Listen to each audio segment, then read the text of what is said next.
While packing for their move, I heard Dad snarl. That pathetic excuse for a son thinks we'll miss him. My sister mocked me, begging for their address, while Mom called me 30 years of embarrassment. I just folded boxes in silence.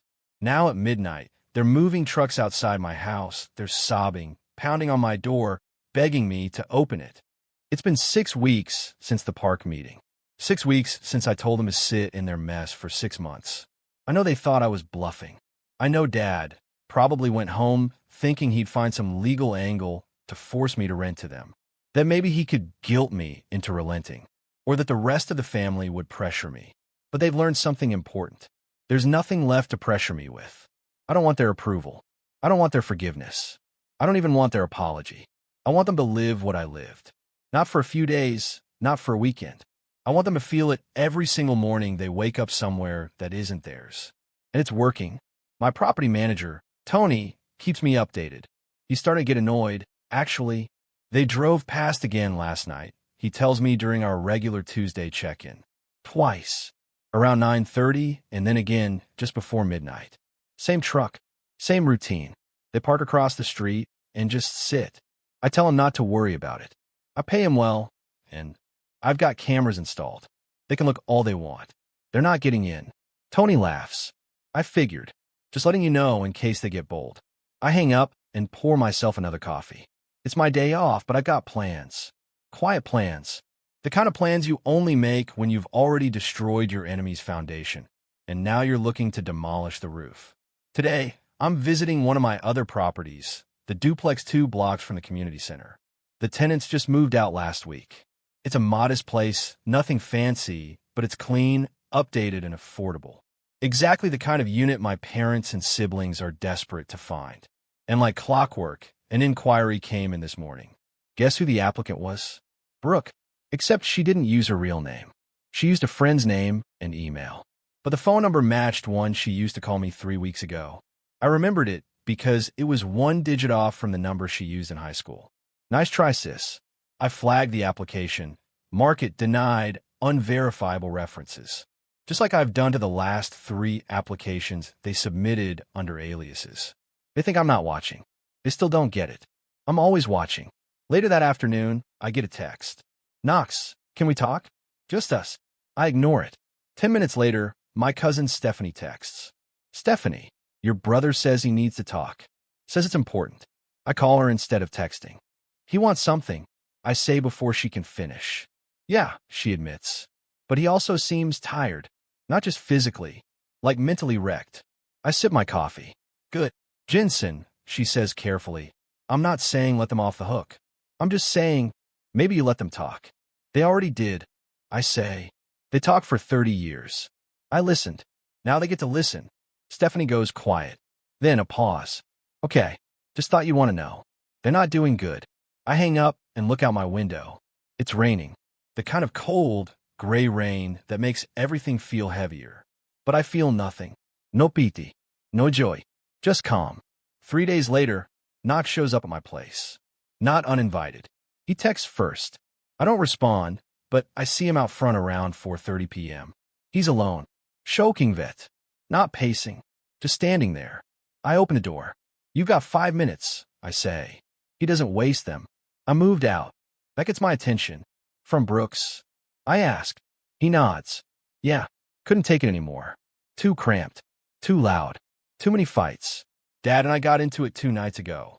What happened? He said if I hadn't told you about the nephew thing, you wouldn't be doing this. I almost laugh. He thinks this is about one comment. He thinks everything's about someone else screwing up his plan. I let him inside just for a minute. He looks rough. Lost. Like someone who finally realized the ground beneath him was quicksand. He sits down, doesn't even take off his wet jacket. I applied to that duplex, he says quietly. I know. He doesn't ask how. Was it Brooke or you? I ask. He doesn't answer. What do you want, Knox? He leans forward, his elbows on his knees. I want to survive this. That's it. Just survive. For a moment, I almost feel something. Not pity, but recognition. That used to be me, trying to survive Sunday dinners. Trying to survive being ignored, belittled, forgotten. You think this is survival? I ask. He nods. I think this is the beginning, I say. He doesn't like that answer. I'm not like them, he says finally. I know I stood by, but I didn't laugh like Brooke. I didn't say the things Dad did. You said enough. I was a kid, he says, and I was your brother. I say. That shuts him up. I let him sit with it. Let the silence choke the room. You should go, I say, before Dad thinks you're turning on him. I already did, he mutters. He leaves. I don't stop him. I get an email from a real estate agent in Boise, Idaho. Apparently, my parents applied to rent a 2-bedroom condo out there. Far from family. Far from me. They listed me as a reference. I mark the email as spam and delete it. 10 minutes later, I get another email. Brooke again. Different email. Different fake name. But she's not as clever as she thinks. The address is registered to a Gmail she used in college. Same phone number. I deny the application before it even finishes loading. They're running, but there's nowhere they can go where I won't find them. Because the game's just starting to get good. Would you forgive your family if they begged? Or would you make them suffer like Jensen? Tell me in the comments. And don't forget to like and subscribe for part 3. It's been 2 months, 8 weeks since the house that almost was slipped through their fingers. They don't talk to me anymore, not directly. I think they're scared of what I'll do with anything they give me now. Information, emotion, anything. They've learned that I'll twist every ounce of weakness into something that hurts. They're not wrong, because this isn't just revenge anymore. This is excavation. I'm not punishing them for what they did. I'm digging into the bones of what they made me, and I'm stripping every illusion of family down to the marrow. Brooke lost her job last week. She hasn't told the rest of the family yet. She's trying to spin it as freelance consulting on LinkedIn. But I know the truth. Her boss's brother-in-law, the one I mentioned back in part 2, he told me over beers that the company had been planning layoffs, and Brooke's attitude made her an easy target. She never saw it coming. Too busy chasing her own legend to realize she was expendable. I helped nudge it, of course. A quiet email to HR about certain internal Slack messages she'd sent. The kind that aren't fireable alone, but enough to get someone reevaluated when budgets are tight. She should have known not to play dirty with someone who invented the game. Knox texted again. Knox, she's gone. Moved in with a friend in Seattle. It's just me and the parents now. I need out. I don't reply. I don't have to. He's not looking for help anymore. He's looking for escape. And I'm not offering either. Aunt Isabella calls. She never learns. I know you're upset, she says, but your mom's been in and out of urgent care. Panic attacks. High blood pressure. She's not eating. This is serious. Jensen. So was my childhood. I say. She's your mother. She's my mother the way a prison is your home. I say flatly. You survive there. You don't thrive. You're going too far. No, I say. I haven't even started. She hangs up angry. But not before slipping up. They're trying to sell jewelry, she says, just to cover storage costs. Jensen, they're drowning. Good. The next day, I go to the storage unit. Not mine, theirs. Tony's friend who runs the facility gives me a tour under the pretense of routine inspection. I walk past rows of units until I get to theirs. Number 211. I don't open it. That's not the move. I just stand there and look at it. All their things are inside. Furniture they can't fit into a 1-bedroom apartment. Clothes they can't afford to wear. Memories they packed away, thinking they were headed toward a fresh start. Now it's just a vault of failed dreams. I smile. Then I leave. His car breaks down. A 2009 Chevy Impala with a leaky transmission and an alternator hanging on by a thread. It's been dying for months. He finally takes it in to get fixed. And guess what? The repair shop belongs to an old college buddy of mine. I don't stop the repair. I just delay the parts order. 2 weeks. No car. Which means he can't make it to his temp gigs. Which means no income. Which means more pressure on Knox. Which means more cracks in the structure they're trying to hold together with spit and pride. Sunday morning, 9:13 a.m., Stephanie sent a photo. It's Mom. She's sitting on a bench outside a Walgreens, head down, arms wrapped around her knees. Dad's pacing in the background. Knox is inside, probably trying to cash some kind of refund check. Stephanie writes, "They look broken." I reply, "So was I." A week later, the text comes. "Brooke, you win." It's short, bitter. No apology. No deflection. Just surrender. But the thing about surrender is it only matters if it comes with remorse. This doesn't. This is her trying to close the book before the ending is written. I send one reply. We're not done. I make my next move. I buy the condo down the street from their temporary apartment. Same LLC. Same method. Same trap. It's bigger, cleaner, more space. And listed for rent at a price they almost can afford. Just $100 out of reach. Enough to make them try to negotiate. They apply under a new name. I approve it, but I don't tell them. I just wait. They're going to show up with the lease. They're going to think they got lucky. They're going to think this is their shot. And when they do, they're going to find the walls already painted, the fridge already stocked, the electricity humming. And inside, a framed photo on the kitchen counter. It's me, 6 years old, standing alone at the edge of a playground while Brooke and Knox play with their friends. And underneath it, a note. Still not good enough? Huh? Because this time, they won't even get the keys. Would you go this far if your own family treated you like trash for 30 years? Or is this too much? Comment your take. And don't forget to subscribe for part 4. It all blows up on a Tuesday. Rainy, gray, the kind of October morning that clings to everything and makes people short-tempered. Knox calls first, but I let it go to voicemail like I always do. He doesn't leave a message this time. 5 minutes later, Brooke texts. Brooke, they're going to lose everything. I hope you're happy. I don't respond. Not yet, because I already know what happened. The night before, I uploaded something. A video. It wasn't edited. No flashy cuts. Just a still image of the lease application they submitted under a fake name with their signatures, followed by a slow scroll of everything they said in that kitchen, word for word. I called the video, How My Family Lost Everything Trying to Abandon Me. I posted it under a pseudonym to a popular local subreddit that talks about housing scams and landlord drama. Just the right place.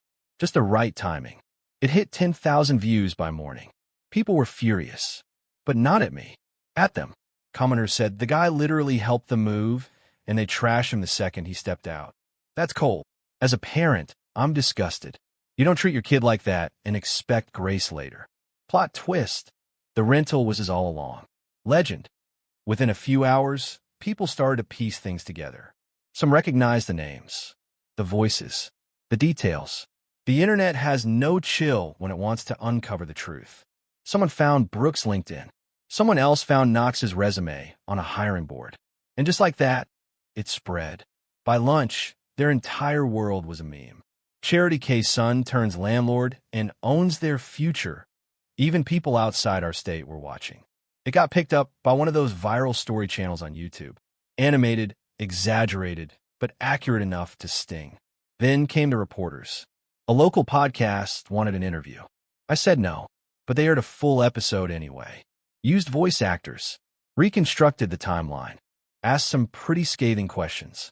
Where's the line between justice and cruelty? Is revenge ever ethical when it's this calculated? I didn't care about the answer. I just watched the views climb. That night, Dad tried to show up at my place. Not the front door. He waited outside in the rain near the mailbox. Didn't say anything when I came out. Just stood there, soaking wet, arms crossed. You did this, he said. No, I replied. You did this. I just gave people the subtitles. He didn't argue.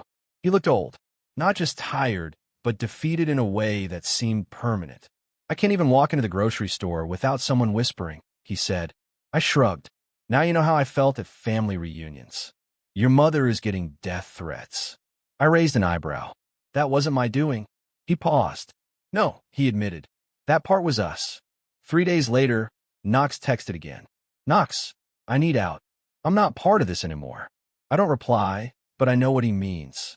The walls are closing in. He's trying to break rank. Trying to find an exit strategy before the ship sinks completely. That's when I do something unexpected. I send him a link. It's to a rental.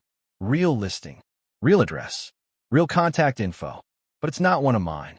It's a chance. A genuine chance. No strings. No tricks. Because even in war, sometimes you offer a single olive branch, just to see who takes it, and how. He doesn't respond for a full day. Then Knox, thank you, and nothing else.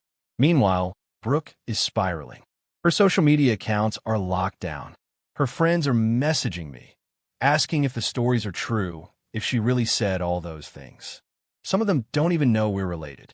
I send screenshots. No commentary. No attacks. Just the receipts. She deletes her Instagram within 48 hours. Her consulting business goes dark a few days later, and then a burner email shows up in my inbox. Subject: you win. Same words as before. Different tone. Less rage. More exhaustion. But still no apology. Still no soul. Mom is the last to reach out. It's a handwritten letter, delivered by Stephanie. She hands it to me with a sigh. I told her you wouldn't read it. I flip it over in my hand. Plain white envelope. Just my name in cursive. I open it. It's not long. 2 pages. No fancy words. Just her voice on the page. She says she's sorry. Says she never knew how much damage she caused. That she was scared of Dad for years, and she let that fear shape how she treated me. Says she wishes she could go back and change everything, but knows she can't. She signs it, Phyllis, not Mom. I don't deserve that title anymore. I fold the letter and place it in a drawer. Not because it means she's forgiven, but because for the first time, it sounds real. Would you stop here or keep going? Tell me below. And hit subscribe because part 5 is next, and it's going to hurt in all the right ways. It's been exactly 6 months since that first night. 6 months since I sat in the dark while they sobbed outside my door. I gave them what they wanted back then: freedom. Freedom from their charity case. Freedom from the embarrassment. Freedom to collapse without me. And they did. Brooke is gone. Not dead, just vanished. She left Seattle 3 weeks ago. Her friend called me, confused, worried.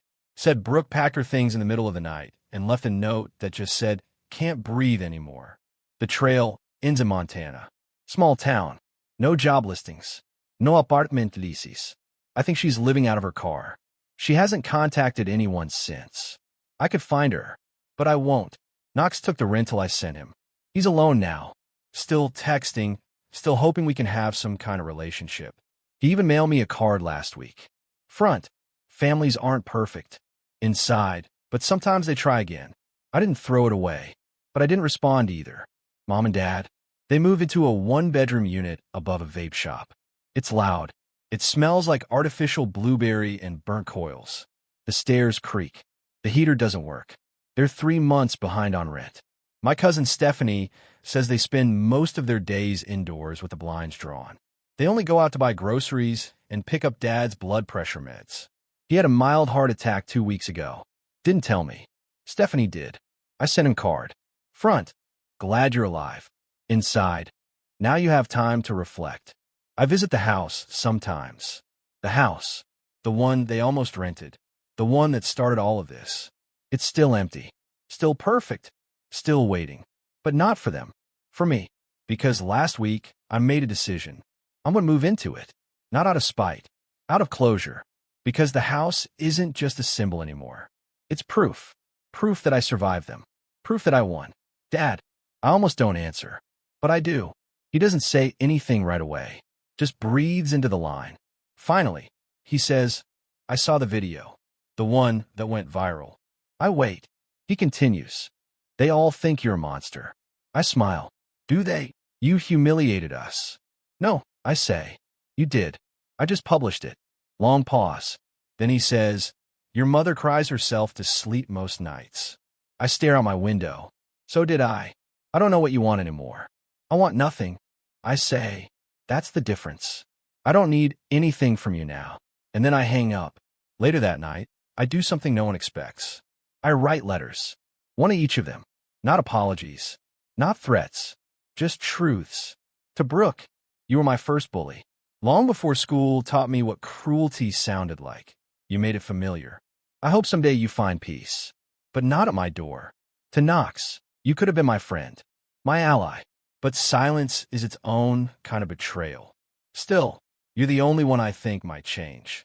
To Mom, I wanted you to love me. That's all I ever wanted. And you gave me sighs instead of hugs.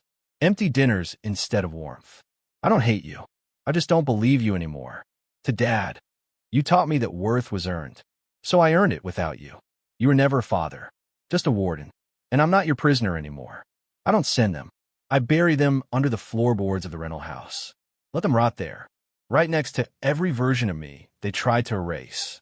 I put the house up for rent again, but not just anyone. A single mom with 2 kids. Her application was clean, her credit shaky. She wrote a note with her paperwork. I'm trying to start over. Just need someone to believe in me. I approved it the next day. Reduced the rent by 30%. Gave her a welcome basket with groceries, toiletries, and a note.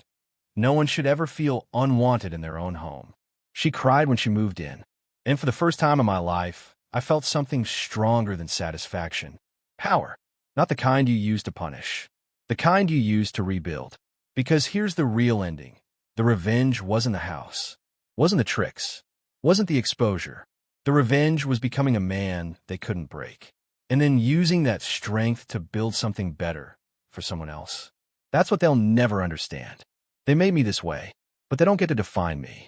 They say revenge is best served cold. But this was served with silence, strategy, and 6 years of preparation. So yeah, cold, sharp, and permanent. Just like the damage they left me with. Except now, I'm the one holding the pen.